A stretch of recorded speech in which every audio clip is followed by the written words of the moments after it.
El trànsit a l'AP7 en el tram sense barreres entre Salou i Alacant creix un 36%. Segons el Ministeri de Transports, des de l'1 de gener el balanç és l'esperat. Més vehicles a l'AP7 i menys a les vies alternatives, però els diners no ho són tot. Els transportistes mantenen la reclamació de poder circular per la Nacional 340, mentre que els veïns del Montsià volen un accés més directe a l'autopista.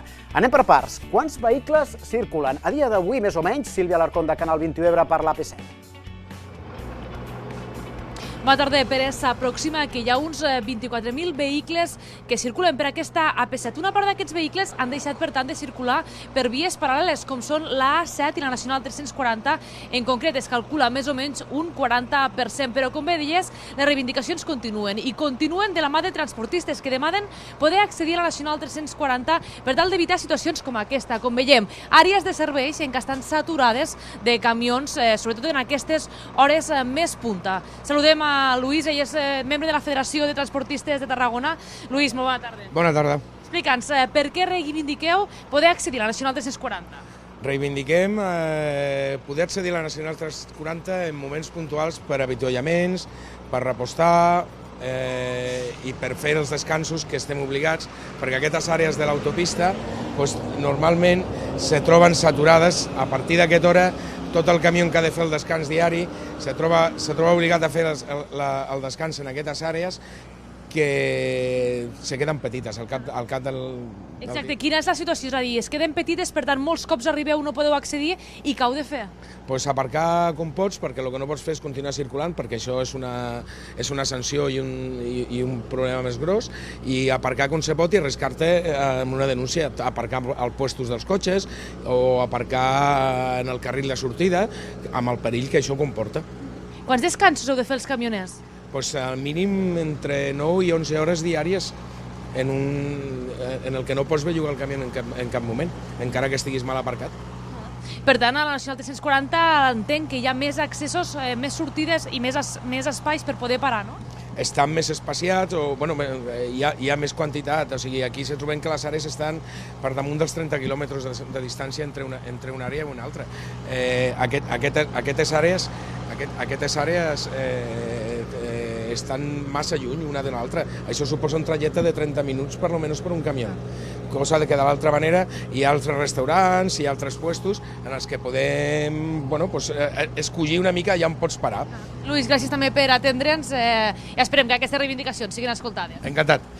Com dèiem, hi ha diferents parades, però clar, aquí ens trobem a la de l'Aldea i fins a Hospitalet no hi ha el següent punt. Parlem també amb Llorenç Navarro, portaveu del moviment veïnal. Llorenç, heu tornat a reivindicar una vegada més que al Montsià hi hagi accessos, perquè en aquests moments no hi ha tampoc, no?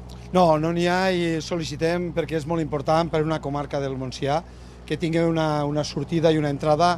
El que són les poblacions de Masdenverge, Santa Bàrbara, la Sénia, és important.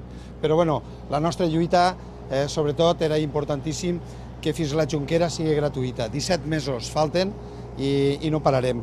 No pararem i demostrar que des del 2012 fins al 2017 van morir 45 persones per la 340. Era una necessitat la AP7 gratuïta. Ara, en aquests moments, per aquesta autopista passen 24.000 vehicles. La gent diu, és que no es pot anar. Són els mateixos que anaven per la Nacional 340. La massificació ha passat d'una via a una altra, no? Sí, l'única diferència és que allà només teníem un carril per sentit i aquí en tenim dos. I aquí la possibilitat de que el dia que vulguen poden fer un tercer carril, com està fet des de Tarragona a Barcelona o des de Castelló a València. Però ara, de moment, el més important és que un territori ja té més seguretat.